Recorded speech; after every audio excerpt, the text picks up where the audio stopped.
Olá, pessoal. Este é mais um ShojoCast e eu estou aqui para fazer, o programa que, com a ajuda da minha amiga Jéssica, está se tornando um programa recorrente, né? Espero que fique, que é o programa sobre as novas, né? Os animes que vão estrear nas novas temporadas. Agora a gente está na temporada japonesa de outono, que é a nossa primavera, e que talvez nunca houve tantos animes shoujo, josei ou josei moque que são direcionados para o público feminino, embora não sejam derivados de mangá nem de novel, enfim. Gente, é aquele material que você sabe que é para o público feminino, né? E que pode ter origens aí variadas. Mas, enfim, né? A gente nunca teve tantos animes estreando ao mesmo tempo. Tá? Desses animes, a maioria é derivado de novel e mangá. Há algumas exceções aí, que é um derivado de um quadrinho chinês baseado num livro coreano. Há derivado de game, há filme para o cinema de garotas mágicas cantantes, e há um light anime que, como eu fui ler o mangá, eu fiquei muito furiosa de não ter se tornado, né, sido escolhido para ser um anime de verdade, né, Light anime é um anime bem porcaria, de baixíssimo investimento. No finalzinho, lá na conclusão, eu vou retomar um assunto que é uma notícia da semana passada, que é uma notícia maravilhosa, por isso ela precisa ser comentada, mas vai ser coisa rápida, porque o programa vai ficar longo, porque é muita coisa. E eu sou prolixa, então acabo puxando outras questões no meio do caminho. Mas enfim, pessoal, se vocês quiserem continuar comigo, o programa vai começar. A primeira animação da temporada não é um anime, né? Não é uma produção japonesa, é uma produção chinesa. Né? Eu não conheci o termo, mas o pessoal está chamando de Donghua. E o nome é Who Made Me a Princess. É uma série que já estreou no dia 28 de setembro, teve um episódio especial, mais longo, de estreia. Tem dublagem japonesa, né? Tanto que o quadro ali, né? O cartaz de propaganda, está todo em japonês. Essa série, ela tem uma trajetória curiosa, porque ela começa como livro coreano, ela é transformada em manhwa, em webcomic chinesa, e agora ela vira animação também por estúdio chinês. Eu achei a animação tão parecida com aquilo que os japoneses fazem e tão diferente daquilo que eventualmente eu já vi feito por chineses, que eu estava acreditando que era um material japonês, de algum estúdio japonês, mas não é. E o pessoal estava chamando, eu fui pesquisar, porque a animação chinesa é chamada de Donghua. Eu nem sei se pronuncia assim, porque transliterado é Donghua. Mas, enfim, a história dessa série é a seguinte: quando uma mulher desperta como Atanásia, a princesa desafortunada do romance The Lovely Princess, ela precisa reescrever essa tragédia ou enfrentar execução pelo próprio pai. Ela pode estar presa, mas tem sua inteligência e as memórias da garota condenada para ajudá-la em uma reviravolta na trama de sobrevivência. Mas quando seu plano de fuga falha, ela precisa usar seu charme para não ser executada novamente. Assim, quem assistiu o primeiro capítulo, e a minha amiga Jéssica assistiu, gostou daquilo que viu. Eu só vi assim, bem por cima. Não tem interesse, né? Quem me conhece já sabe que eu falei, né? Já falei isso, por histórias, né, de personagens que reencarnam em livro, etc. Não sei se a moça em questão, a protagonista, morreu. Eu não tinha olhado a webcomic e vou ser sincera, não tive vontade. Mas quem assistiu o primeiro capítulo disse que ficou muito bom. Eu sei que a animação ficou muito bonita porque eu vi o trailer, porque eu vi trechos do primeiro episódio. Então, já estreou no dia 28. Essa foi a primeiríssima das séries, né? É shoujo, josei. É um material que eu chamaria, né, de josei muque, direcionado para o público feminino, sem dúvida nenhuma. Basta olhar, né, o produto. E um material curioso porque junta Coreia, junta China e agora junta Japão, na medida que os japoneses abraçam essa série também Desde a época que ela estava que ela estava em publicação como quadrinho, ela aparecia nos rankings de mais vendidos do Japão, então é uma série que foi abraçada pelos japoneses também. A segunda, né, série da temporada é uma série que está tendo uma segunda temporada, é o Kakuryo no Yadomeshi. Em inglês, né, porque a série está no Crunchyroll, aliás, a Who Made Me a Princess, ela também está disponível no Crunchyroll, tá? E eu vou tentar falar, sempre que eu souber onde está disponível, eu vou falar. Então, Kakuryo Bed and Breakfast for Spirits teve uma primeira temporada em 2018 e agora ela volta, né? Ela volta aí a ter uma segunda temporada animada. As novels foram publicadas entre 2015 e 2022. Eu não vi a primeira temporada, eu imagino que a segunda temporada esteja terminando a história das novels. Então, o resumo base, que inclusive a maioria desses resumos eu peguei no Crunchyroll, tá? Mesmo quando eu conheço a série, quando eu já assisti, já li alguma coisa sobre o material, peguei lá. Após perder o avô, Aoi, uma garota que consegue ver espíritos conhecidos como Ayakashi, é interessante que durante muito tempo, né, se usou o termo yokai e agora esse termo Ayakashi aparece com bastante frequência, principalmente em material feminino. É repentinamente abordada por um ogro. Exigindo que ela pague a dívida do avô, ele faz um pedido enorme, sua mão em casamento. Recusando a oferta absurda, Aoi decide trabalhar na pousada Tenjin-ya para os Akayashi a fim de pagar o que a sua família deve. Então, começou como livro em 2015, teve um primeiro mangá estreando na Bislog Comic, que é uma revista especializada principalmente em material que é derivado, né, que material em falar de games e outros materiais direcionados às mulheres, né, porque é para um público feminino jovem adulto, final da adolescência e adulto, tá? E esse mangá começou em 2016, continua em andamento. E tem um outro mangá, shonen, que começou em 2023. Então, essa série, a estreia dela é no dia 1º de outubro. Espero que esse programa tenha entrado antes. A terceira série é uma das mais importantes da temporada. O mangá, eu tenho certeza que vai sair aqui no Brasil. Se eu tivesse que apostar, né, eu apostaria que a Panini vai anunciar esse mangá, talvez depois do encerramento de Strobe Edge, que eu ainda vou fazer um programa sobre esse mangá, da Yu Sakusaka. Mas vamos lá. Taiyo Iori mo Mabushi Hoshi, ou A Star Brighter Than the Sun. Estreia no dia 2 de outubro. Na Prime Video vai ter dublagem em língua portuguesa, porque houve um anúncio feito que eu vi para o pessoal de língua espanhola, em que constava lá todas as dublagens e legendagens possíveis da série, língua portuguesa estava lá.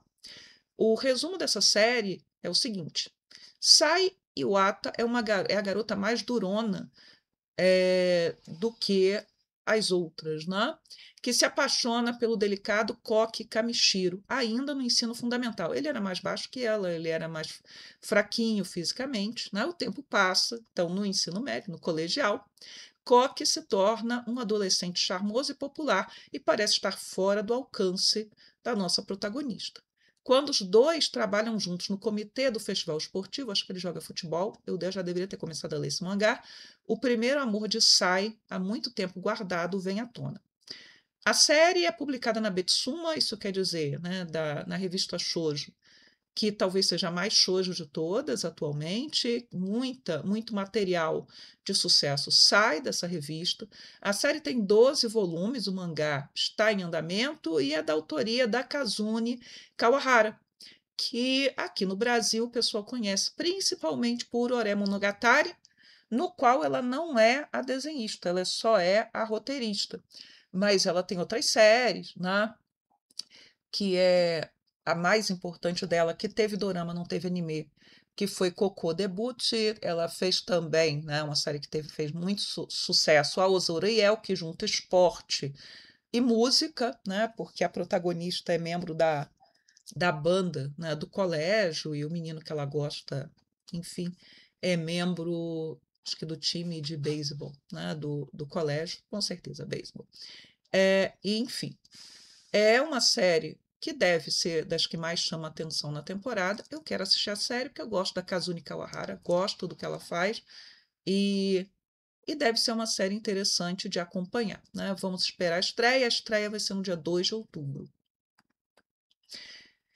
Também no dia 2 de outubro estreia um outro material que eu acredito que seja que a gente esteja de novo, né, naquele campo do Josei Muquê, é destinado às mulheres, né?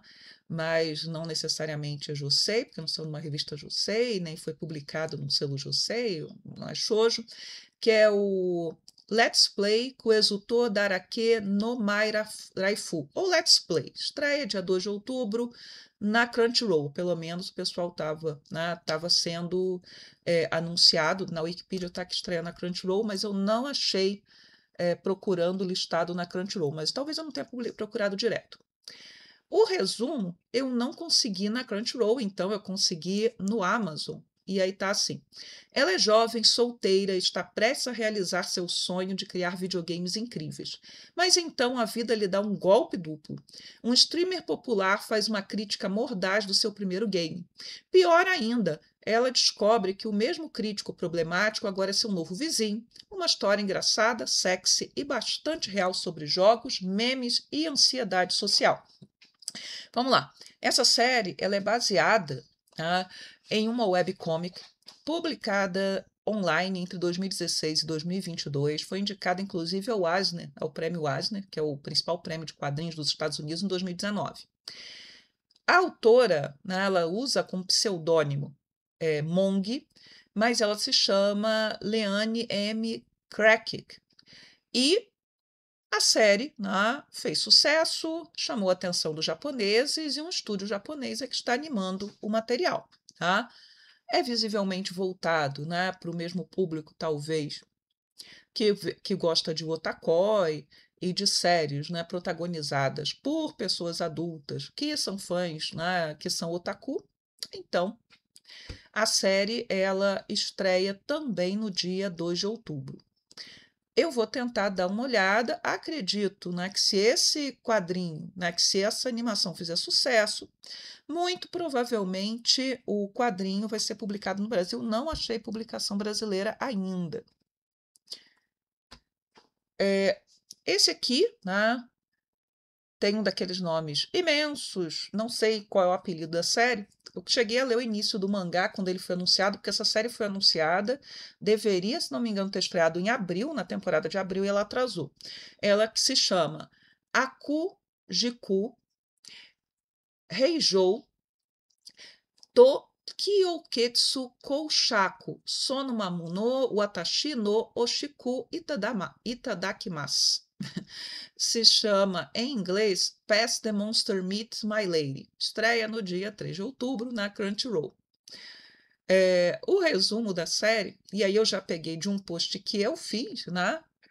E misturado com o resumo que está no Backup Dates, que eu também não achei o resumo do Crunchyroll. Já se passaram 3 anos desde que debutou na sociedade. A filha de um conde, Melfiera, tinha sido alvo de rumores desagradáveis devido ao seu hobby e não conseguia nem ficar noiva. A futura esposa de seu pai, que não pensava bem dela, diz a ela que se ela não encontrasse um noivo dentro de um ano, ela seria enviada a um convento. Ao ouvir isso, ela correu para comparecer à festa de outono. A verdade é que ela não estava realmente a fim de se casar. Então, ela se viu sozinha na festa, onde se encontrou com outras pessoas, mas assim não conseguiu, né, se conectar com elas. No meio disso, ela foi atacada por uma besta demoníaca que havia sido infectada por um veneno igualmente demoníaco e enlouqueceu. O homem que a salvou da situação desesperadora estava todo ensanguentado, mas sorria sem medo. Na verdade, esse homem era o próprio Duque de Galbraith, que também era conhecido como Duque Louco. Galbraith ficou intrigado com Melfiera, que não tinha medo de demônios, muito menos de vê-lo ensanguentado. Ele não só demonstrou compreensão pelo hobby secreto da moça, provar demônios e plantas mutantes, como também se ofereceu para satisfazer sua incessante necessidade de exploração. Então, é uma série sobre comida, né? É uma série exótica sobre comida, e esse tipo de série em que as personagens comem monstros, né? Está na moda no Japão.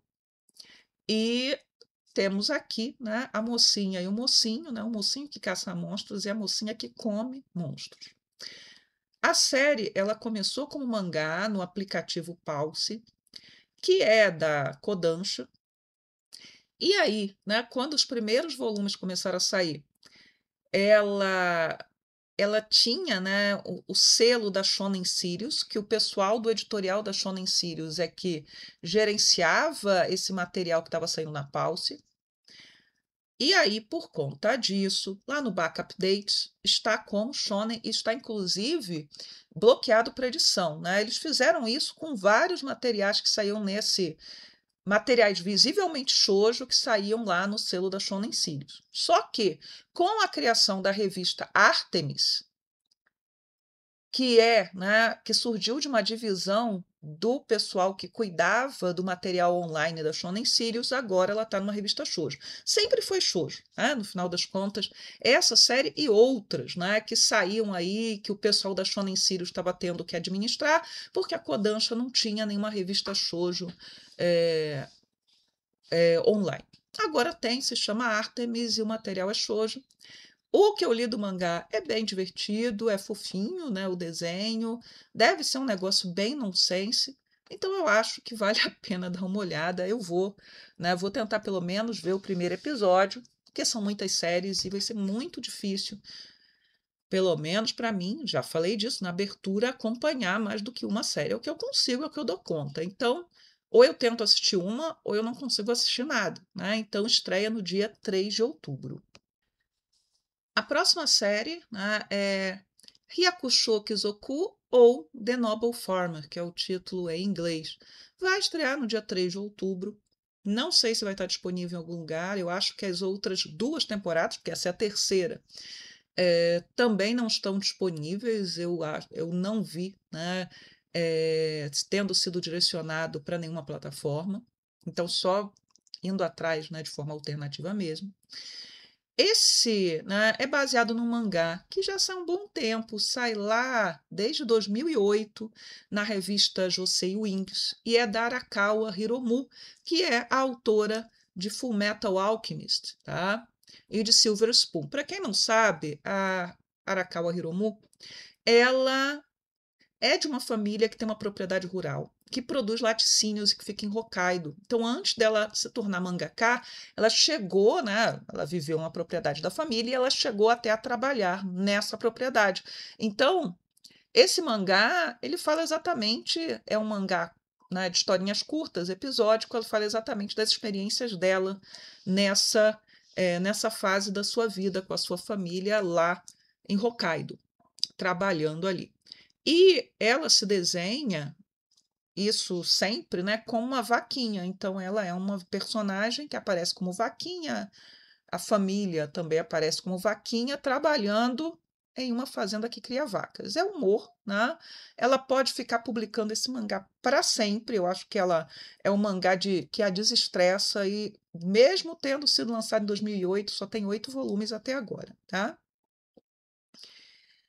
A próxima série, ela tem algumas coisas, né? É uma série de vilã, não é reencarnacionista, mas ela tem algumas características curiosas. Eu não vi nada do mangá, não peguei quadrinho, não peguei o livro, não peguei nada. Mas, né, ela meio que sai um pouquinho da curva, né? Ela se chama Saigo ni Hitotsu dake Onegai shite mo Yoroshi Deshoka. Ou seja, mais um daqueles nomes enormes que, se eu for, né, falar dela, eu vou escolher algum pedaço para falar, eu vou atrás do que seria o apelido dessa série, né? Mas em inglês é May I ask for one final thing? Posso pedir, né? Posso fazer meu último pedido. Estreia no dia 4 de outubro. A autora, né? A autora. O resumo é o seguinte: Scarlett já suportou a intimidação do noivo por tempo demais. O segundo príncipe Kyle não é só arrogante e grosseiro, mas também rompeu um noivado repentinamente durante o baile. E como se as coisas não pudessem piorar, ele a acusa de um crime que ela nunca cometeu, daí ela ser, né, chamada de vilã e coisa e tal. Estimulada por essa traição, Scarlett libera sua raiva, iniciando uma terrível vingança contra o príncipe e seus aliados. Também vai estar disponível na Crunchyroll a partir do dia 4 de outubro. Então temos aí uma série de mocinha supostamente vilã vingativa. Eu acho que Mocinha Vilã, né? Mocinha Vilã não, Mocinha Vingativa, vocês vão conhecer na temporada de janeiro ou de abril com The Bride of the Barrier Master, eu não lembrei do nome em japonês, que é aqueles nomes imensos também, mas eu fiz resenha, né, de tudo que tinha do mangá. Quando anunciaram o anime, eu fui atrás, eu achei engraçadíssimo, né? Em que a mocinha efetivamente ela não leva desaforo para casa e ela toca terror e ela não é uma Cinderela comum, né? Ela poderia ser, mas ela não é uma Cinderela comum.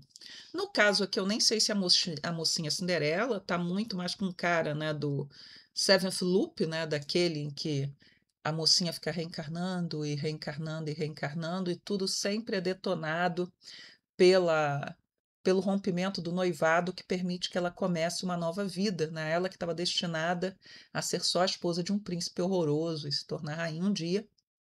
Quem não viu Seventh Loop, por favor, assista. É uma série muito boa. Eu tenho que terminar de assistir até para fazer um programa sobre ela, se for o caso.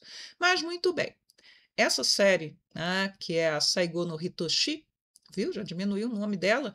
Ela estreou como novel em 2018 é, no selo Regina, da Alphapolis, que é uma editora, né, que publica material feminino, e também está em andamento um mangá desde 2019, dentro, né, de uma das revistas desse selo Regina. Então, é shoujo josei, né, tradicional, está dentro de uma revista, né, voltada para o público feminino. Então, temos aí, eu acho que essa, nesse caso aqui, ela é shoujo, não é josei, mas posso estar errado. De qualquer maneira, material para o público feminino, é só ir lá e buscar a o que seria lá a demografia, né? Se bem que, em muitos casos, e acho que nesse caso deve ser o caso, ser shoujo josei não vai fazer diferença, não.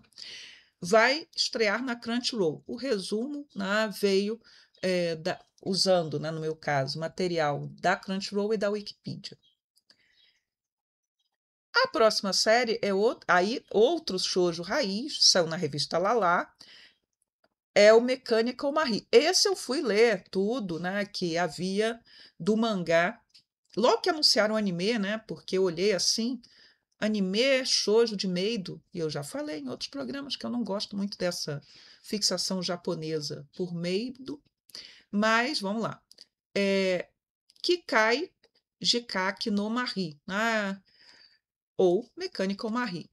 Acho que Kikai Jikaki é robô ou é Android, alguma coisa assim em japonês. Estreia no dia 5 de outubro na Crunchyroll.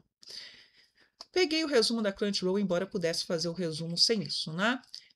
A ex-lenda das artes marciais Marie aceitou um novo emprego como empregada mecânica, só que ela é 100% humana e Arthur, seu novo chefe, despreza humanos. Felizmente, o rosto naturalmente inexpressivo de Marie a ajuda a manter a atuação robótica enquanto secretamente protege Arthur de constantes tentativas de assassinato. Mas quando Arthur se apaixona por sua empregada perfeita, as coisas rapidamente saem do controle. É uma série de humor meio maluco, tá?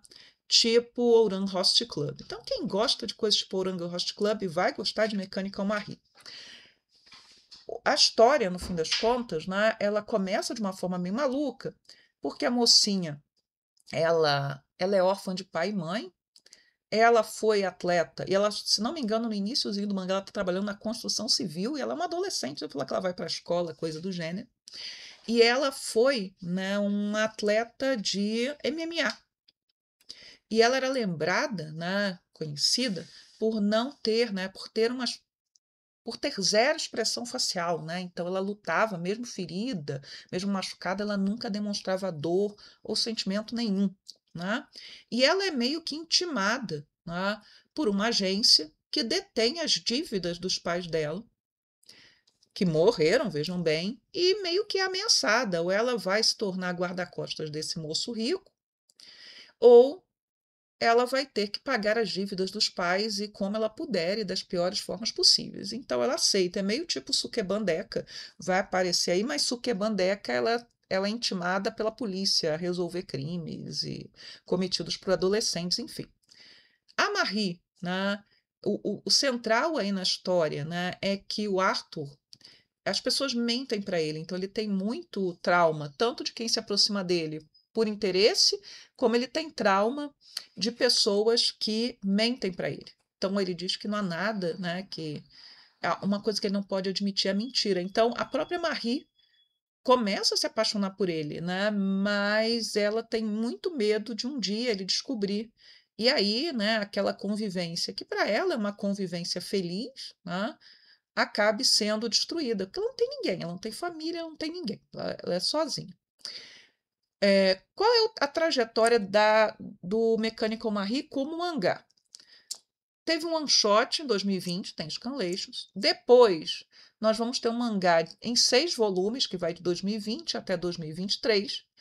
E, por conta do anúncio do anime, estreou este ano um novo mangá. Então, assim, o One Shot fez sucesso, teve uma série curta, 6 volumes, sendo na Lala, ela poderia ter durado 20, 25, enfim, e agora está tendo uma nova série. Acho que vai ser um anime simpático, vou tentar dar uma olhada, no primeiro episódio certamente eu vou. Vai ser um mangá maluquinho, cheio de humor e por aí vai, né? Tem tudo para ser um sucesso também. A próxima série, né, ela é Josei nas suas origens, mas ela está sendo publicada atualmente numa revista Seinen. Se chama Egal no Etaenai Shokuba Des, ou A Mangaka's Weirdly Wonderful Workplace, né, a vida, né, de uma mangaka no seu ambiente de trabalho estranho. Né? Estreia no dia 6 de outubro. E eu falei quando estreia o Mechanical Marie, Mechanical Marie estreia no dia 5 de outubro. É muito anime, é muito anime. Então estreia no dia 6 de outubro. O resumo, vindo lá da Crunchyroll, é o seguinte: Futami é uma nova autora de mangá shoujo que, com a ajuda de uma editora competente e uma assistente dedicada, aliás, é editora, não é editor, né? Começou a publicar sua obra dos sonhos, Subaru E, um mangá sobre shogi. Shogi é o xadrez, né, japonês. Mas a pressão está pesando. Dores no estômago a obrigam a adiar o prazo do primeiro capítulo e ela fica travada diante dos esboços sem avançar. Para piorar, os lanches noturnos estão deixando marcas na balança e sua mente não para de criar devaneios absurdos. Será que ela vai conseguir sorrir no caos e aproveitar a vida turbulenta de uma mangaka? Então, assim, mangá sobre shoujo, né? Na medida que vai mostrar a produção de um mangá shoujo, e mangá também sobre a vida atribulada de um mangaka, em que você trabalha demais, em que você não tem, né, não tem tempo para se alimentar direito, situações assim muito complicadas que a gente já viu em outras histórias, mas isso não quer dizer que essa história não possa ser muito interessante. Bem, falei que começou como shoujo e agora é seinen. Quando foi lançada essa história pela primeira vez, ela saiu como one shot na revista Kiss, que é uma das mais importantes revistas Josei, né? É a revista, por exemplo, que publicou Nodame Cantabile, né? Enfim. Acabou o volume único, a série passou a ser publicada online na plataforma Comic Days e passou a ser publicada encadernado como com o selo Seinen. Então, começou Josei, todas as protagonistas são mulheres, fala de mangá shoujo, mas o selo atual da publicação física é Seinen. São 13 volumes até o momento. Devo também olhar o primeiro episódio. Imagino que essa série tenha só uma temporada, a maioria vai ter só uma temporada, e que seja bem redondinha. De repente, ela me faz lembrar, né, de outras séries divertidas, né, como Nozaki-kun, como Genshiken. E tem uma outra que eu vi há muito, muito tempo, né, que era sobre o pessoal que produzia dojins, né, um grupo de adolescentes que produzia dojins para vender no Comic Cat. Esqueci o nome dessa série. Se eu lembrar, e deve ser fácil encontrar, de repente eu coloque uma imagem, pare aí o programa e apareça uma imagem dessa série, né? Que eu vou, para colocar isso aqui no ar o mais rápido possível, eu vou tentar editar o mínimo possível, né, esse programa. Mas enfim, vamos lá para a próxima série, que vai ser, né, uma das séries talvez mais polêmicas da temporada, porque quando saiu o primeiro trailer, já houve gente reclamando, dizendo que essa seria uma série que estaria romantizando a obesidade. Ninguém sabia, as pessoas não sabem nada da série. Nunca pegaram mangá, não assistiram o dorama, porque teve dorama em 2022 dessa série. Tá? Eu conheci a série exatamente por causa do dorama, que está disponível no Viki, para quem tem o Viki. Tá? Então, assim, foi assim que eu conheci esse material. E na época, li tudo que havia disponível em Scanlation, que era quase nada, e fiz uma pequena resenha. A série, né, ela se chama Debut Rabuto Ayamachi To, ou, né, em inglês, ficou Plus Sized Misadventures in Love. Essa série, né, eu realmente não gosto da forma como a protagonista, que é a Yumeko, é desenhada, né, dessa forma muito caricatural, mas é de propósito, funciona dentro do mangá, vai funcionar dentro do anime, vocês podem ter certeza. E o resumo da série, que vai ser exibida na Crunchyroll, que vai estrear no dia 6 de outubro, é a seguinte. Yumeko é uma office lady, né, quieta e abatida, né, ela está sempre para baixo, oprimida por inseguranças paralisantes e pela autoaversão. Ela se odeia porque ela é uma pessoa obesa, ela é uma mulher gorda, ela acha que não vai encontrar o amor, ela é oprimida pela mãe, ela sofre deboche no ambiente de trabalho, mas ela não tem pai, pelo menos no mangá até onde eu li, não tem pai, mas ela tem uma mãe que a humilha e que faz com que ela sinta vergonha de si mesma e se odeie. Então, o ambiente familiar dela é horroroso. Só que aí, a nossa protagonista, eu já nem estou lendo mais o resumo, ela sofre um acidente, ela fica em coma, ela não vai emagrecer durante o coma, como eu já vi em outros mangás, inclusive no mangá lá da década de 1990, no mangá Josei, em que a mocinha volta magra para se vingar de quem praticou bullying contra ela. Não é esse o caso aqui. Aí o Meco acorda e ela lembra de quem ela lembra de onde ela trabalha, mas ela não lembra que ela era uma pessoa depressiva, que ela se odiava e que talvez ela tenha tentado tirar a própria vida. Só que há um mistério no mangá, que é o seguinte: muito provavelmente a Yumeko não se jogou.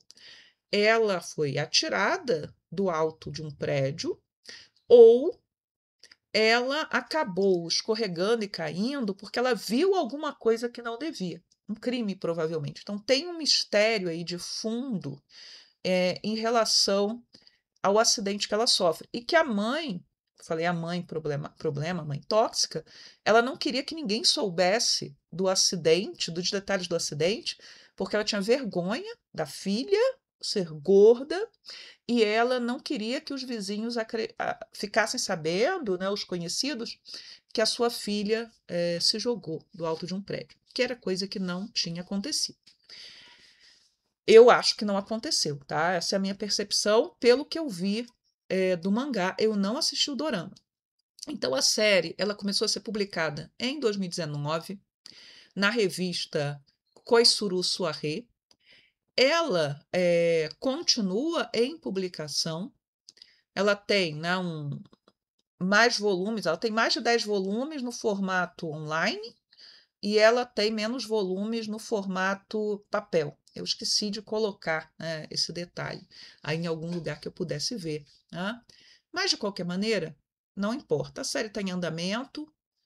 Não sei se, estando em andamento a série, esse mistério que parece ser a parte importante aí do mangá vai aparecer. Eu falei que acredito que vai ser uma série polêmica, porque nós vivemos uma sociedade que é extremamente gordofóbica ou lipofóbica, né? Lipo também de gordura. As pessoas pouco se importam, né, com saúde, elas se importam com padrão estético. E não que, tá, ser obeso não possa ser percebido como uma patologia, e é percebido como uma patologia. Não que ser obeso, né, uma pessoa obesa, não possa ter problemas de saúde por ser obesa. Eu não estou aqui assumindo uma postura body positive, não é isso, né, que eu estou falando que as pessoas muitas vezes mentem que se preocupam com saúde, mas na verdade elas estão se preocupando mesmo com estética. E, né, adoram fazer aquilo que chamam de body shaming, né, de humilhação usando o corpo, né, de pessoas que não estão dentro do padrão. E aí pode ser a pessoa gorda, pode ser a pessoa que não tem o cabelo com a textura correta, que não tem o formato de corpo, mesmo sendo magra, que é o ideal. Então ela sofre, né, a cor de pele certa, ela sofre humilhações por conta disso. A Yumeko, quando ela acorda desmemoriada e ela vê pela primeira vez o guarda-roupa que ela tem, ela odeia tudo que está lá, porque ela se vestia de uma forma, né, muito horrível na medida em que ela expressava, né, a sua tristeza, a sua depressão, o seu complexo de inferioridade na forma como ela se apresentava em público. E isso muda. Ela passa a usar roupas coloridas, roupas na moda, ela vira, né, uma outra pessoa. Então, assim, é uma série que tem seus méritos. Eu acho que talvez ela receba críticas por conta da forma como a mocinha é desenhada e também por conta dos preconceitos, né, que as pessoas têm, ou dos conceitos, né, porque não existe um conceito, como dizia uma professora que eu tive na faculdade, né, no mestrado, a professora Celeste Zenha, que já é falecida, né, não existe um conceito boiando em algum lugar para a gente pegar, né, para dizer, não, esse é um preconceito, é um conceito falso, porque o verdadeiro tem em algum lugar. Existem vários conceitos a respeito é, de tudo e da obesidade, mas a maioria dos conceitos sobre a obesidade hoje são negativos, né? E vale a pena ler, né, sobre a história de como, né, a obesidade ela foi tratada, né, ao longo dos séculos. Eu recomendo esse livro aqui, ó, As Metamorfoses do Gordo, né, a história da obesidade, do Jorge Vigarello, que é um autor, né, que eu gosto muito, é um historiador francês que trabalha com história cultural. Eu tenho vários livros dele, a história da beleza, a história do estupro, a história da obesidade. Ele pega normalmente desde o final da Idade Média, ou desde a Idade Média, até os dias de hoje. Então, ele vai fazendo uma análise. Ele é um historiador muito interessante se ler, e não é um material só para quem é, né, formado em história. O material dele, né, é bem acessível. E aí ele mostra, né, de como, pelo menos na cultura ocidental, na Europa, porque a forma como outras culturas tratam a obesidade é diferente, né? Como você vai mudando, né, a forma como a obesidade era encarada, ou o estar acima de um peso que seria um peso ideal, né, era encarado, né? Porque se você está numa sociedade em que você tem restrições alimentares, porque a maioria das pessoas vive no limiar ali da miséria, ser gordo significa que você é uma pessoa rica, né? Que você é uma pessoa importante, né? Quando é que ser gordo deixou de ser um sinal de opulência e de riqueza e passou a ser um problema dentro de uma determinada sociedade, né? É isso que ele discute até chegar lá no final da Idade Média, em que você vai ter discursos, né, que vão emergir, transformando a obesidade em um real problema E veja que o que era considerado como peso ideal no final da Idade Média e Renascimento, basta pegar qualquer quadro da época mostrando mulheres, né, especialmente, não é a mesma coisa que o que é obesidade no século XX e hoje, nos nossos dias, né, não vamos, né, nos empolgar aí, mas ele, né, ele vai falar, né, de como o ser gordo passou a significar ser lento de raciocínio, ser feio, ser sujo, ser colocado numa posição vilanesca dentro das histórias de ficção e por aí vai, né? Então ele discute tudo isso, é um livro muito bom. Todos os livros dele são muito bons, né? Esse livro, né, não deve mais estar disponível para compra. Se tiver, vou deixar o link do Amazon, mas provavelmente você só vai encontrá-lo no estante virtual, caso lhe interesse. Recomendo, recomendo bastante. Né? Me estendi demais aqui.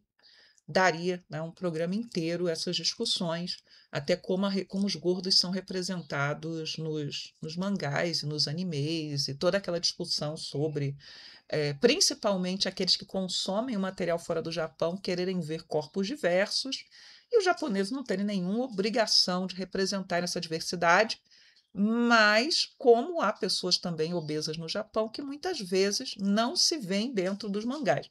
E eu poderia listar vários mangás na Josei e Shoujo que vêm trabalhando com a questão e alguns deles trabalhando de uma forma muito interessante, muito legal. Agora, vem aquilo, né, aquilo que já se tornou a minha raiva dessa temporada. Por quê? Né? Vou ler o título em inglês, em japonês. Reika watashi wo wasurete kudasai, né? Forget that night, Your Majesty. Vai estrear no dia 7 de outubro, não sei onde vai estar, e principalmente é aquele formato detestável chamado light anime. Um anime de baixíssimo investimento, que é quase um comic, né? Que você bota lá o quadrinho e bota as vozes. Por conta do anúncio desse anime, que eu tinha esquecido, né? Nem tinha ido olhar, mas a Jéssica me lembrou quando eu fiz a primeira listagem que estava faltando. Eu falei assim: vou olhar o mangá, né? Porque é mangá mesmo, tá? Não é manhwa, tá? Não é coisa coreana. As autoras são japonesas, aliás, o Back Update tem, né, uma bio enorme da autora japonesa, porque ela é cosplayer, ou foi cosplayer, então ela tem uma trajetória aí anterior.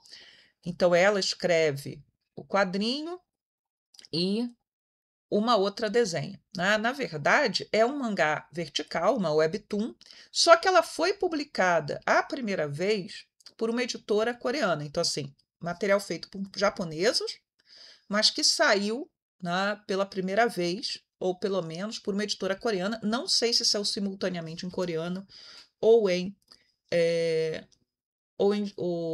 em coreano e japonês, ou só em coreano, tá? Mas vamos lá.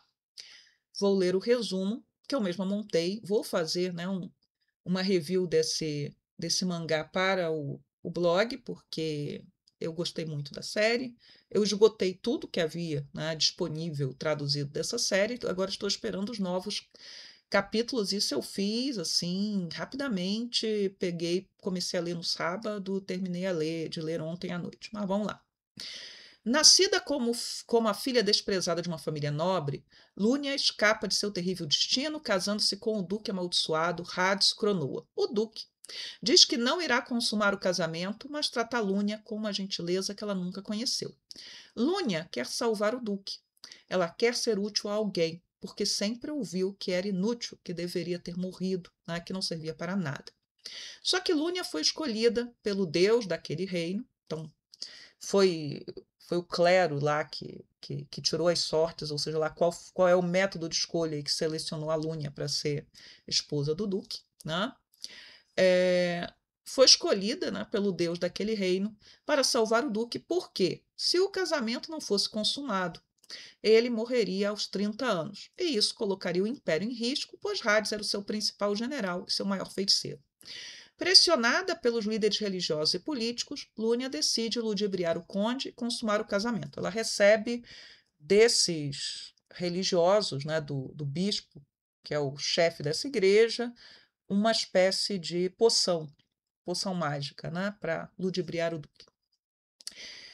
E Aí consuma-se o casamento e ela fica desesperada, achando, né, que cometeu, mesmo que para salvar a vida dele, cometeu um grave crime, que ele vai matá-la e ela foge, né?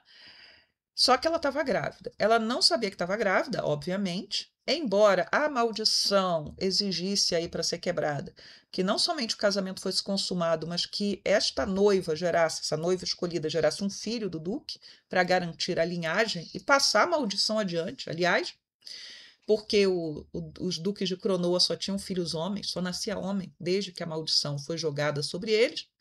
Ela foge no caminho, né? Quando ela está fugindo, ela tem uma visão, um flash de visão, no qual ela vê dois adolescentes duelando e se matando. A Lúnia depois descobre que está grávida, ela foge para o país vizinho, ela tem filhos gêmeos, ela coloca o nome dos meninos de Hélios e Uranus, e ela chega à conclusão de que se ela voltar, né, se ela reencontrar o marido, se ela voltar lá para a casa do marido, e disser para ele, né, que ela teve os filhos, certamente os seus filhos morrerão e que o principal dever dela é para com os filhos. Só que 7 anos depois, o Hades aparece, né, nesse reino vizinho e ela está sob a proteção do Lorde, né, daquela região, que é o Marquês Cornélia. Não sei por que todos os nomes de família, ou praticamente todos eles têm nome, né? Tem nomes femininos, né?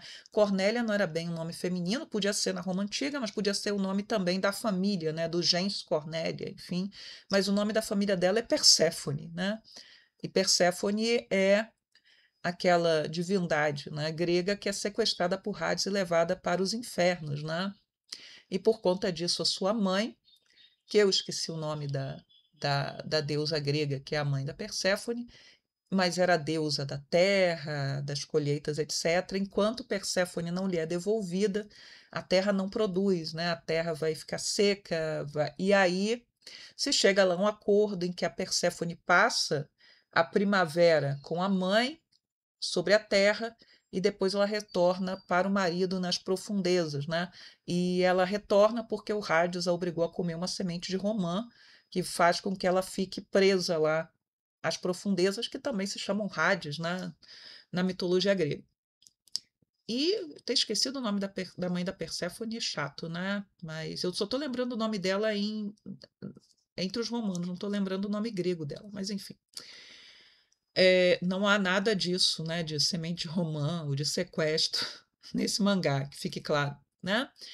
O Hades ele vai atrás da Lúnia, ele quer levá-la de volta e leva as crianças juntas. As crianças, os dois meninos decidem que eles vão fugir, levar a mãe de volta para o reino vizinho, que vão salvar a mãe do Hades. Mas o fato, né, que o Hades trata aqueles meninos muito bem. Ele não vai admitir que eles são filhos dele publicamente, até que a Lúnia, né, até que ele está numa situação complicada e ele vai se colocar, mas até que a Lúnia diga que eles são dele, porque ela vai negar, vai dizer que os filhos foram de uma outra relação que ela teve, né, depois que ela o abandonou, mas basta olhar para os meninos e saber de quem eles são filhos, enfim, é ridículo isso. Mas ele vai tratar os meninos desde o início como seus filhos e da melhor maneira possível, e logo vai se manifestar o poder, né, dos meninos, né? Um tem o dom, tem um dom para as artes militares, para lutar espada, e por aí vai, que é o Uranus, e ele vai ser treinado pelo Hades, e o outro que é o Hélios, que eu acho que é o mais poderoso de todos, dos dois meninos, ele tem um dom para fazer magia, ele precisa estudar para aprender magia, e o Hades também ensina. São os dois dons da família divididos entre os meninos. Mas o fato é que a Lúnia volta a ter a visão, né, da morte dos meninos. Enfim, esse mangá, ele é meio farofento, né, porque ele tem uns lances meio malucos, assim, meio fora da casinha, né? Mas ele merecia uma animação decente, porque o mangá é tão bom. E eu só fui parar para ler o mangá porque eu tropecei em resenhas, né, que pareciam que mostravam um ódio tão grande da Lúnia, né? E ao ler o mangá eu não consigo sentir ódio dela, muito pelo contrário, né? O que eu vejo é uma mãe, é uma moça, né, que viveu numa situação de abuso, que é pior do que a da Mio, de Watashi no Shawasena Kekon e de outras, né, da Marie, né, de Zutaboro, que eu falei no programa passado, né, uma situação bem difícil, a da Lúnia, bem triste, e, e ela não tem muito o que fazer, né? Ela sabe da maldição, ela fica feliz de ter salvado o marido, né, da morte aos 30 anos.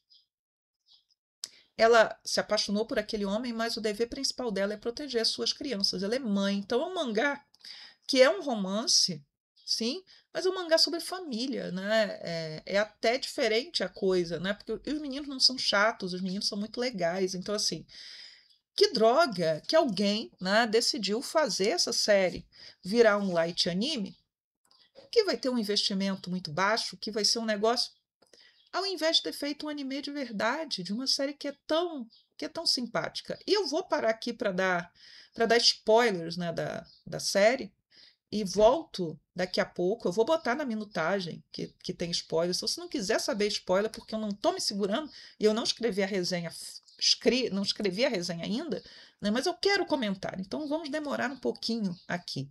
E eu vou acender a luz também, porque está começando a escurecer. Então, se você está aqui, é porque você não se importa de eu falar, né? De eu dar aí alguns spoilers sobre Reika Watashi wo Wasurete Kudasai, né? Por que que o Hades é chamado de Majesty, né? De majestade? Porque em algum momento, né, ele vai ser escolhido para ser o imperador, né?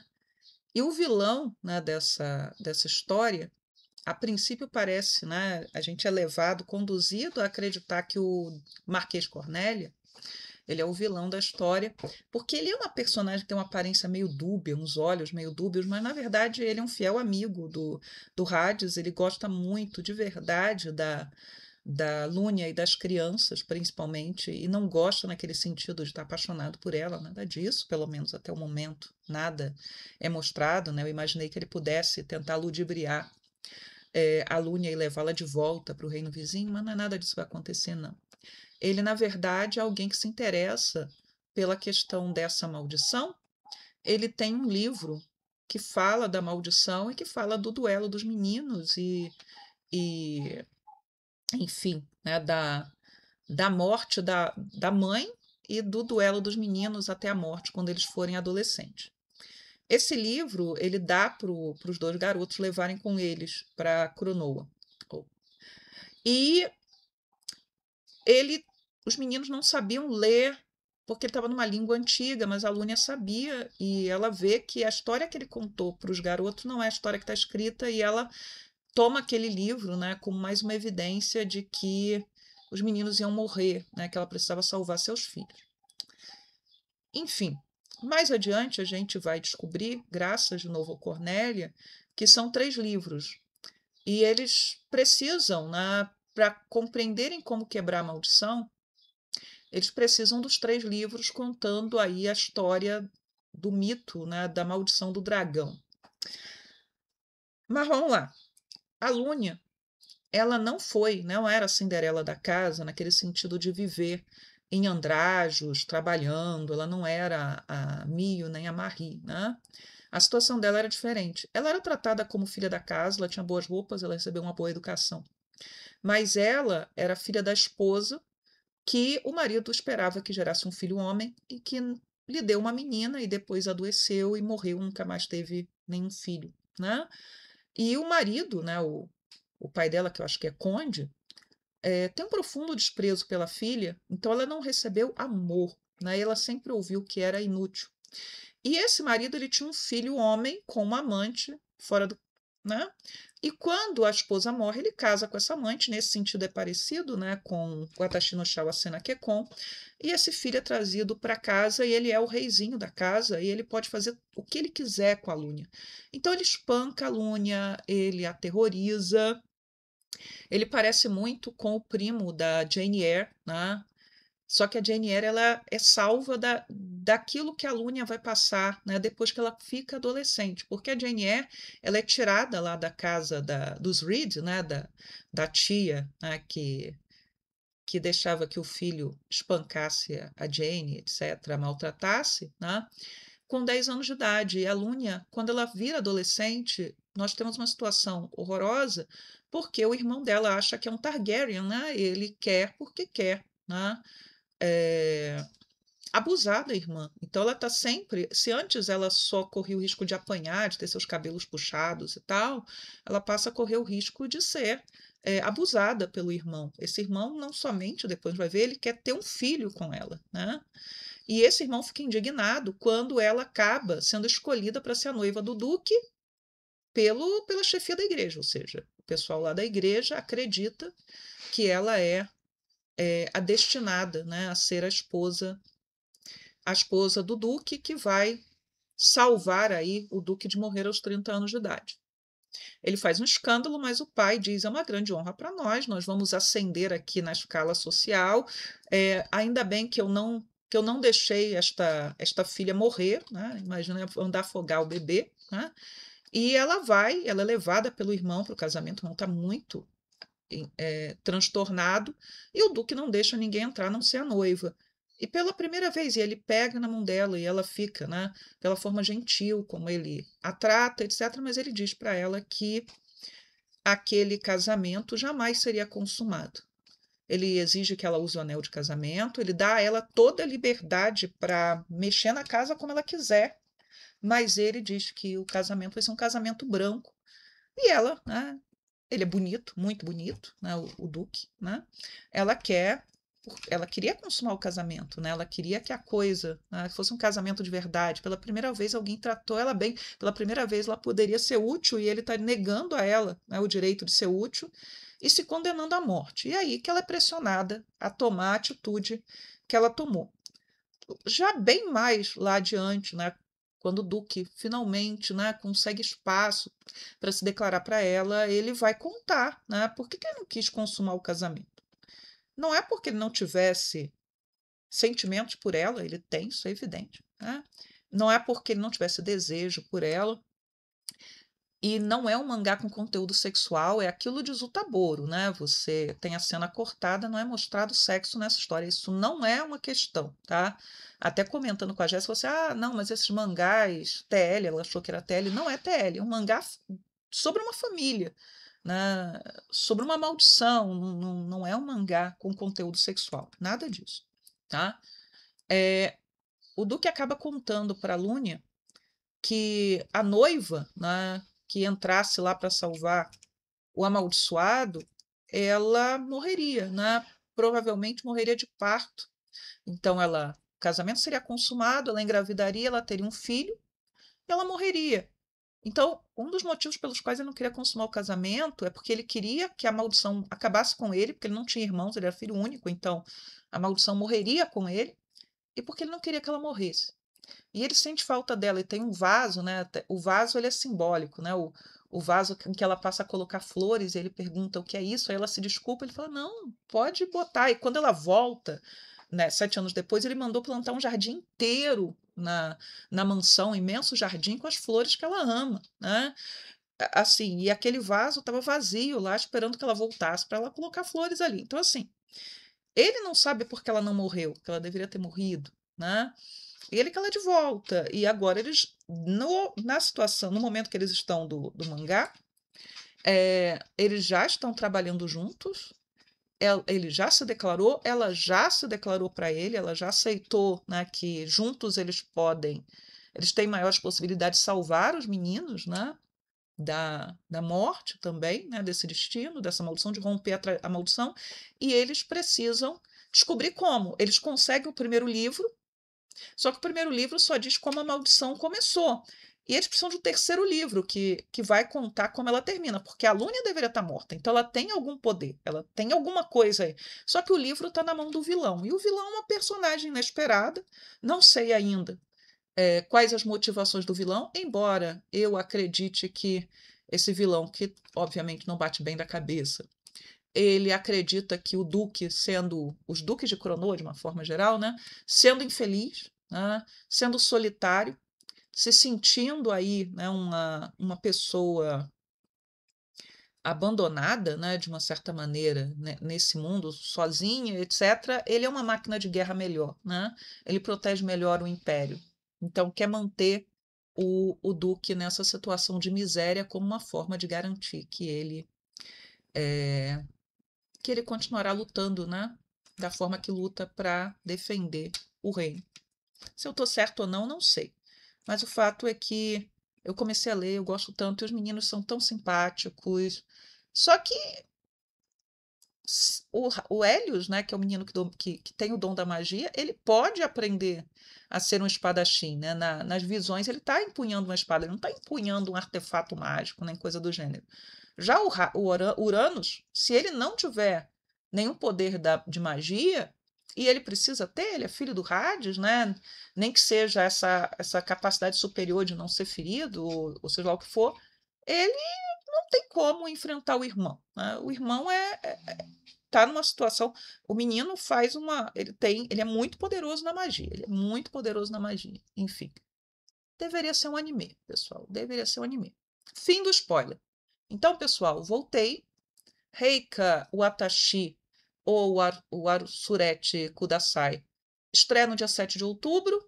Light Anime não tem ainda nenhuma plataforma que vá transmiti-lo. Acredito que não vai ter, tá? O tipo de material teve um na temporada passada que também tinha grande potencial, não vai ter, tá?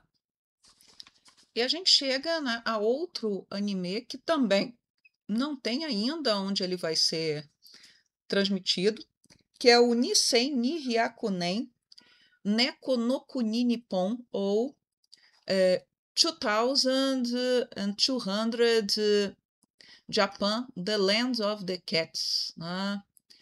Ou The Country of the Cats. Tem outro nome, né? Japan, The Land of the Cats in the Year 2200, né? Eu acabei olhando o outro título porque eu fui confirmar como é que se fala 2200 em japonês, né? Eu não lembro dos números e eu até aprendi a não falar. Ah, mas enfim, essa série ela sai numa revista que é especializada em mangá de gato. A maioria das revistas, e são várias, de mangá de gato são revistas Josei. Então ela sai na Necotomo. É uma história meio que de ficção científica, mas que não deve se embrenhar muito nisso. Então, uma história comovente sobre a vida felina em um futuro distante, desenhada por uma nova autora promissora. Foi o resumo que eu achei no Back Updates. A história acompanha o cotidiano de uma estudante do ensino médio e seu gato de estimação, que vive em um mundo onde a taxa de natalidade humana está diminuindo e o número de gatos aumentou. Não deve ter muito diferente do Japão dos nossos dias, não. Tá? Então, eu imagino que seja uma série com episódios curtinhos, estreia no dia 7 de outubro. Não acredito que vai estar disponível tão cedo em algum lugar. Vou tentar encontrar, né, pelos meios não convencionais e aí eu dou uma olhada, porque deve ser simpática, né? Não sei se eu vou acompanhar. Gosto de gatos, tenho vários gatos, vocês sabem, né? Enfim. Mais uma série que é shoujo mesmo, sai na Lala, então a gente tem dois mangás da Lala que viraram anime nessa temporada, que é o Tensei Yakujo no Kuro Rekishi. Vai passar na Crunchyroll, The Dark History of the Reincarnated Villainess. Reencarnação vilã, vocês já sabem que meu interesse é baixo, né? Enfim. O passado sombrio e fictício de Konoha Sato se torna realidade quando ela reencarna como Yana Magnolia, a vilã de sua própria história de fantasia adolescente. Essa é a única parte que me parece interessante, né? Quando a criatura sofre um acidente e acaba entrando na história que ela mesma escreveu quando jovem. Eu li um manhwa, que eu esqueci o nome dele, né? Acho que eu nem salvei lá no Batotô, que era exatamente isso, né? A menina está estudando, tá terminando a faculdade, está fazendo suas últimas provas, seus últimos trabalhos, ela está muito esgotada, a moça ela acaba colapsando, e ela entra na história que ela mesma escreveu quando adolescente, só que e que tinha ficado guardada em algum lugar, só que ela não se lembra mais tão bem, né, como é que essas coisas funcionam. Quer dizer, como é que a história funcionava.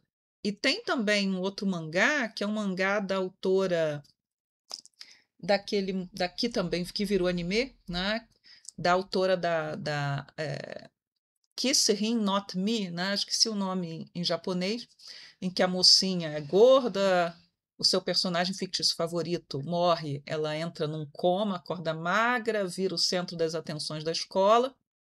Esse foi o que virou anime, mas o novo mangá dela, ou pelo menos o mangá que ela estava fazendo até algum tempo atrás, ela era uma mulher adulta, a protagonista é uma mulher adulta que de repente recebe a visita de personagens ficcionais que ela criou na adolescência, e eles batem lá na porta dela. Mas enfim, voltando aqui antes que eu me desvie da coisa. Agora, com o papel que ela meticulosamente projetou para ser desprezível, lembrar de cada detalhe é uma questão de vida ou morte. Será que ela conseguirá reescrever o destino da sua personagem e transformá-la em algo pacífico? Né? O mangá começou a sair em 2018 e tem 16 volumes até o momento, ou seja, está em andamento essa série. Eu nunca tinha lido nada sobre ela, não lembro de ter visto essa série entre as mais vendidas do Oricon, então eu não conheço realmente a série de mangá, né? De repente vale olhar o primeiro episódio e, de novo, né? É shoujo, sai numa revista tradicional, é uma série de vilã, mas que tem aí esse detalhe interessante. Eu acho interessante, né? Pelo menos. Nos cinemas japoneses vai ter a estreia, né, de um movie que vai juntar duas franquias, né, de sucesso daquele tipo Precure, né, concorrentes diretas de Precure, tem 10 anos, é para comemorar os 10 anos das duas franquias. Né? A franquia Prepara e a franquia Aikatsu. Não acompanho esse tipo de material, né? Não sei, né, nada dessas séries e também não mergulhei atrás da informação. Mas o filme estreia, né? O Aikatsu versus Prepara The Movie The Ai no Kiseki estreia no dia 10 de outubro no Japão, nos cinemas japoneses. Tem material dessas séries na Crunchyroll, então é possível que o anime mais para frente esse movie fique disponível lá, né? Assim como outras séries de garotas mágicas, porque séries de garotas mágicas, idol cantantes. Então, para quem gosta desse tipo de material, prato cheio, provavelmente, né? Eu, como falei, pela minha ignorância, a ignorância é minha, não é culpa das séries, eu nem sei muito bem do que se trata. E aí a gente chega agora à série mais polêmica da temporada. Essa eu tenho certeza que será, né? Que é o Kimi to Koete Koi ni Naru, né? With You, Our Love Will Make It Through, que estreia tardiamente, já em 14 de outubro. Eu li o início do mangá, né? Eu não acreditei quando anunciaram que essa série seria transformada em anime, né? É um shoujo publicado na plataforma Mangami, que publica material shoujo e josei. Muito bem, vamos lá. Vou ler o resumo, tá? Não está disponível em lugar nenhum, mas imagino que fique disponível, que apareça num Crunchyroll, Netflix, em algum lugar, a não ser que isso cause uma celeuma tão grande que ninguém queira licenciar, né? Mari é uma estudante do colegial que vive em uma cidade onde homens fera e humanos coexistem. Quando ela está atrasada para a escola, ela conhece Tsunugo, um homem fera que veio para a escola como aluno especial para o programa de educação de homens fera. No portão da frente, né, Mari fica perplexa. Eles pulam o muro, chegam atrasados, aquela situação que vocês já viram em muito mangá. Né? E é um romance escolar. Né? É disso que se trata essa série. Mari fica perplexa com seu primeiro contato com o Homem-Fera, mas conforme ela o conhece, ela é atraída por seu lado gentil e puro. No entanto, alguns de seus colegas de classe não parecem aceitar bem os Homens-Fera, e de repente os dois são trancados em um depósito. É bullying, né? Vão fazer bullying com eles. Para protegê-la de uma queda, afinal é um lugar apertado, Tsunugo a abraça. Ele diz: "Você cheira bem." Sua respiração fica irregular e ele entra no cio. Para se controlar, ele termina mordendo a si mesmo. Mari fica com medo e com desejo, afinal, tudo é novo para ela. Mas ela não desiste dele. Já Tsunugo se assusta com o que está sentindo e decide que não pode ficar tão perto dela. Será que ele vai conseguir? Uma humana e um homem fera. O que acontecerá com o amor entre duas pessoas que transcende a raça? Amor juvenil, interespécies, puro e emocionante. Vamos lá. Puro não diria, né? É um mangá shoujo com um conteúdo sexual assim bem evidente, tá? Bem evidente, desde dessa história aí do menino entrar no cio. Mas ao mesmo tempo, é um mangá shoujo bem padrão, é um romance escolar bem padrão, tá? Em que você tem uma situação que que poderia, né, ser, né, construída com humanos extraterrestres, com pessoas de etnias diferentes, de culturas diferentes. Só que a autora, que é a Chihiro Yuzuki, ela preferiu colocar, né, um menino cachorro e uma menina humana, tá? Muito bem. A autora, ela desenha muito bem. Esse anime, pelo que eu vi de trailer, ele teve um investimento em animação muito grande, então não sei quem escolheu, qual foi o critério.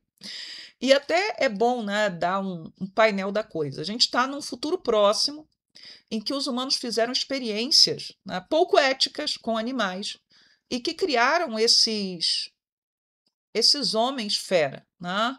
Então você tem homens cachorro, homens gato e tem homens pássaro, mas o próprio mangá diz que os homens pássaro são muito instáveis e morrem jovens, né? E aí chega um momento em que se decide acabar com o apartheid. Por que um apartheid? Você tem um muro, você tem uma cerca que separa os humanos, né, o mundo dos humanos, o país dos humanos desse país, ou desse gueto, porque é um gueto, onde estão os homens feras. E nesse gueto, gente, e vocês podem fazer analogia com o apartheid, vocês podem fazer analogia com Gaza, com o que vocês quiserem, porque a ideia é essa. A ideia é essa, tá? Vocês têm de um lado pessoas, né, que levam uma vida normal, que têm acesso à educação, têm acesso a bons serviços médicos, têm acesso a uma boa alimentação, e tem aqueles, né, que vivem em uma situação precária, que é o caso desses homens fera. Então, essa possibilidade, né, do intercâmbio, de que homens fera venham trabalhar no mundo humano, é uma forma de conseguir mão de obra barata. E no caso de Sunugo, que é o menino, ele sonha, né, o protagonista, que é extremamente esforçado, inteligente, etc., ele sonha em se tornar médico, ele quer ser o primeiro médico, homem-fera médico, né? Ele quer ajudar a melhorar as condições de vida do seu povo. Então, ele poderia ser um extraterrestre, poderia ser um garoto negro em um mundo onde brancos e negros tivessem uma situação de apartheid. Então, assim, só que a autora, ela tem fetiche por animais. E essa questão fetichista que eu acho que é problemática nessa série. E não é algo novo. Essa série é a continuação de uma outra série da autora que se chama Jujin-san Tohana-chan. A Ohana e o Jujin são os pais do Tsunugo, tá? Essa série foi uma das primeiras séries TL na qual eu tropecei. E como eu não curto furries, e como a questão dessa fixação da autora por bichos, né, era muito evidente para mim, eu não consegui seguir lendo essa série, né? A Ohana, ela acaba passando a barreira por acidente, ela acaba se apaixonando por esse homem-fera, que é um homem-fera completo, porque o Tsunugo é um mestiço, né? Ele tem algo de humano nele, ele vai controlar os seus impulsos animais, nessa história do cio, né? Coisa que o pai dele não conseguia, né? Então, assim, é, essa primeira série dela é uma série TL, né? Teen Love, uma série erótico/pornográfica para mulheres. Já o Kimi Tokoe Koi Ninaru é um romance escolar com um conteúdo sexual evidente, mas é um romance escolar, é uma série shoujo bem padrão, se não fosse o fato dele ser um homem fera. E eu sei, gente, isso não é novidade. A gente, esse fetiche da mulher humana com um homem fera, você pega, tem nos contos de fada, o conto de fada mais conhecido é a Bela e a Fera, e normalmente é isso, é o homem fera que pode ou não se transformar em humano, pode continuar fera até o fim, com a mulher humana, né? O contrário eu nunca vi. E você tem dentro dessa literatura e desses mangás, desse material erótico para mulheres, essas histórias elas não são tão incomuns, né? Isso aparece no TL, isso aparece no BL, no Boys Love, isso aparece, tá? O que eu me questiono, né, é por que Cargas d'Água você escolher exatamente um material potencialmente tão explosivo para ser transformado em anime. E eu fiquei realmente, né? E essa história do fetiche da autora ela é muito evidente, porque logo, acho que no primeiro ou segundo capítulo, eu acho que é no segundo capítulo, a menina tem um cachorrinho de estimação, um filhotinho pequenininho, e ela fica acariciando o cachorro pensando no garoto. Pensando no garoto. Ela tá com o cachorrinho no colo e tá pensando no outro. Então, assim, não é um negócio que me agrade, mas eu tenho que admitir que, pelo que eu li do mangá, o mangá é muito bem construído, é muito bem narrado, e é possível que essa história faça sucesso. Eu já girei o slide, né? Sem querer, não vou voltar, porque eu já fiz um corte exatamente por causa disso. Apertei no lugar errado. É possível que isso daí faça um sucesso grande, cause muita discussão, cause muita aversão e cause, né, muita, né, e seja muito abraçado, mas que eu falando assim, eu, Valéria, né, eu não consigo digerir muito bem essa série, não. Se ela trabalhasse porque ela está trabalhando muito bem questões como racismo, ela poderia trabalhar de outra maneira. Discriminação, racismo, etc., né? O fato do Tsunugo querer ser médico e não querer ser um trabalhador braçal faz com que ele seja, né, visto aí, né, como uma ameaça por aqueles alunos, né, do ensino médio que são meramente medíocres, né, mas são humanos, eles se consideram superiores a ele, enfim, né? Então a gente tem todas essas questões são muito bem trabalhadas, né? Até onde eu li, a Menina Gato só tinha aparecido de relance, né? Mas a Menina Gato talvez vá para a mesma escola, né? Que o Tsunugo e a Mari, não sei. Mas enfim. E vamos aí para o último anime da temporada, que é o Disney Twisted Wonderland, e que começou como game, né? E que vai estrear no dia 29 de outubro no Disney Plus, então esse aí é um material Disney, que é visivelmente para o público feminino, olha aí, né, o Josei Muke, você vê a aparência dele, tem o character design, o original do game, é da Yana Toboso, do Black Butler, né? Sai na revista G Fantasy. Vai aparecer um card aí, quando eu fiz um programa sobre a questão das premiações e demografias. A G Fantasy é uma revista shonen, que foi criada olhando para o público feminino, colocando autoras que tinham um traço atraente para esse público feminino, principalmente que curtia BL, e algumas dessas autoras vinham do BL e foram fazer esse shoujo aí de apelo feminino. Tem no Black Butler, né, uma série longuíssima, continua em publicação, sua principal série, e o Disney Twisted Wonderland, desculpe, vai ser, né, publicado o mangá na G-Fantasy, e o mangá acompanha as fases do jogo, né, ou as diversas possibilidades aí do jogo. Vou ler o resumo inicial, porque depois ele é dividido em livro 1, livro 2 e por aí vai. Yu, cujo nome também pode ser escolhido pelo jogador, é convocado para outro mundo por um espelho mágico e chega a uma escola mágica, a Faculdade Corvo Noturno. O diretor da escola acolhe o personagem principal.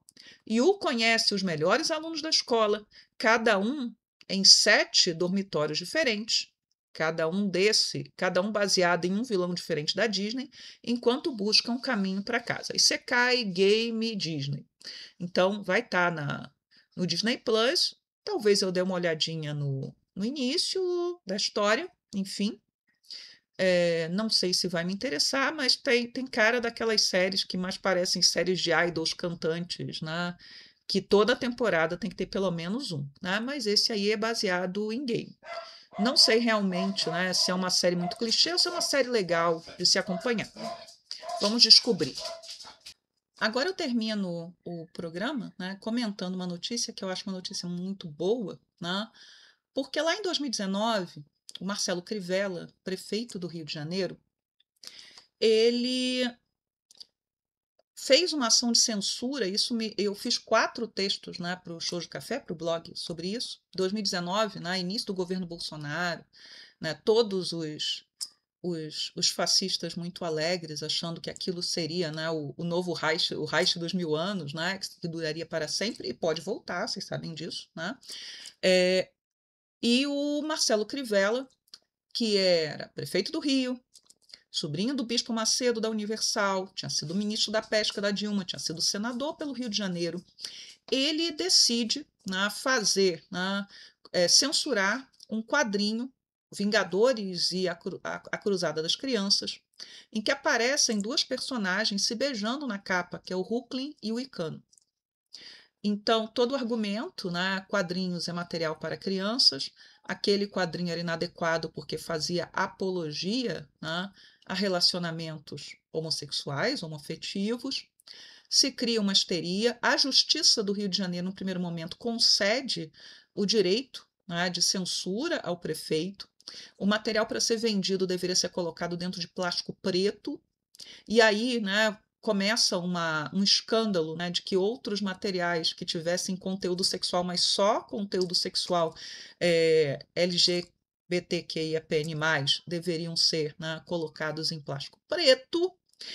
E isso gera uma reação, aí o Felipe Neto e outros influencers vão fazer ações, inclusive distribuição de material, né, dentro de plástico preto. Enfim, né, o material tinha sinalização de classificação indicativa na capa, que eu acho que era 16 anos, 14 ou 16 anos, que é isso que um quadrinho deve ter. Material em plástico preto, eu lembro na minha infância, na minha adolescência, era pornografia que era vendida em banca de jornal, né, que vinha aí dentro desse tampada, né? Às vezes aparecia só a parte de cima, assim, né? Porque a parte de baixo eram pessoas, né? Mantendo relações sexuais. E veja, né? Que um beijo entre 2 amantes é uma declaração de afeto, né? Aquela mais básica no mundo ocidental.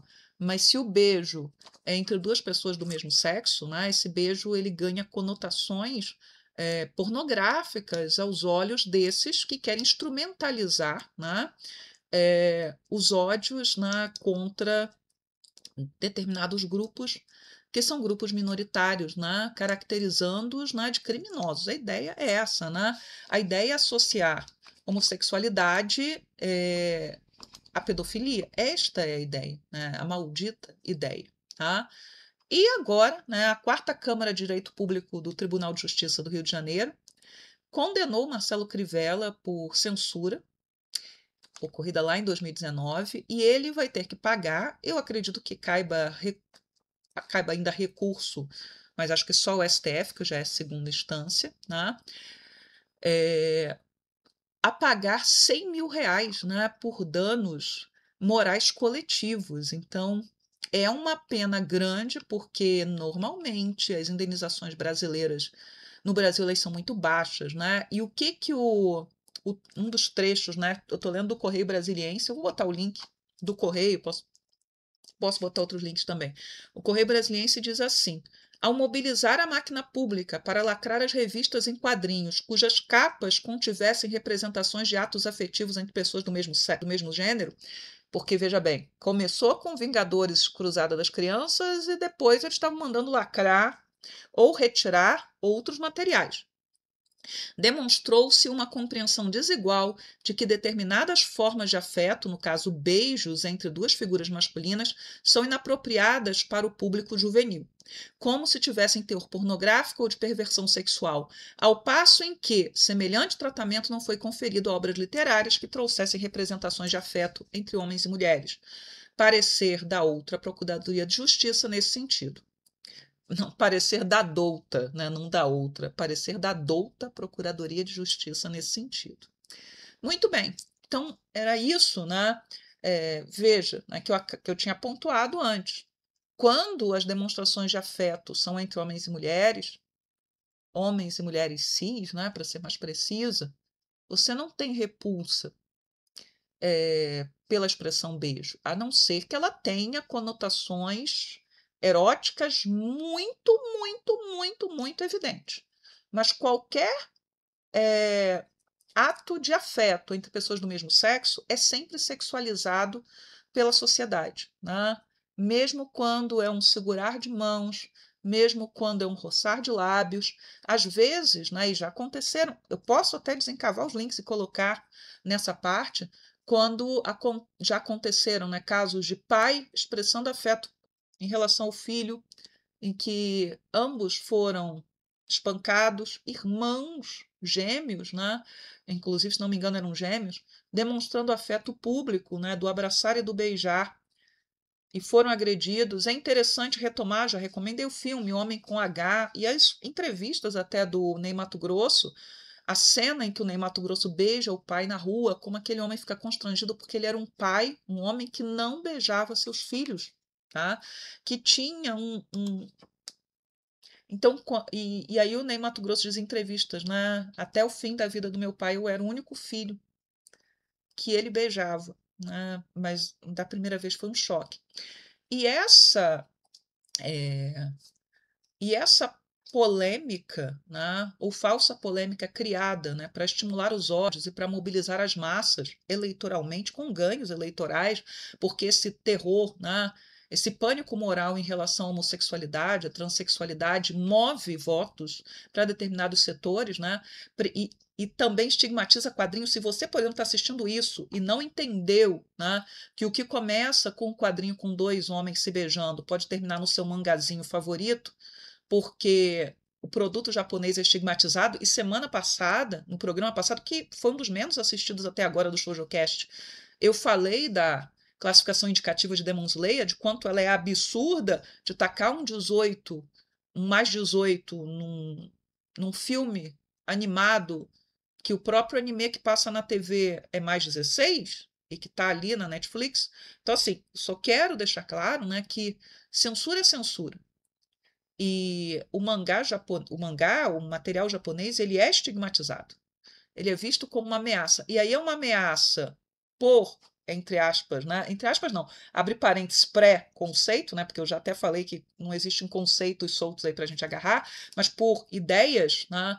É, que são ideias carregadas aí de falsas representações sobre o que é mangá, ou de ideias distorcidas do que é mangá, que acabam muitas vezes direcionando apresentadores de TV, é, resenhistas de jornal, gente que escreve, gente que faz programa de TV, gente que fala na internet, a qualificar o material japonês como pernicioso. Tá? Então, pode começar com a questão da homofobia, ou da LGBTfobia, né, para ser mais ampla, e pode terminar no material japonês, porque há também o outro aspecto, que é o aspecto de mercado. Vamos defender aquilo que é nosso, nem é, tá? É material americano, que são os quadrinhos ocidentais, aqueles que transmitem nossos valores, que não trazem valores estranhos, né, de povos amarelos lá do Oriente. Não pense que essas ideias estão mortas, não. Você pode instrumentalizá-las à vontade, principalmente para manobrar gente na hora de votar, ok? Mas, né, por conta do Crivella, que agora vai ter que pagar os 100 mil reais, né?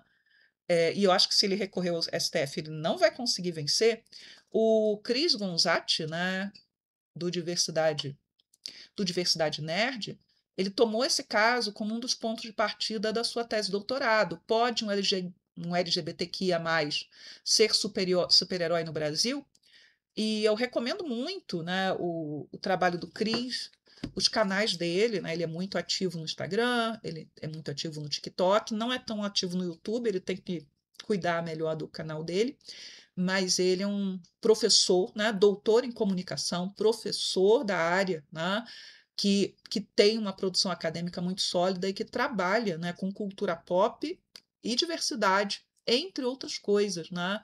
Então, assim, recomendo muito o trabalho dele. A tese dele pode ser comprada, né?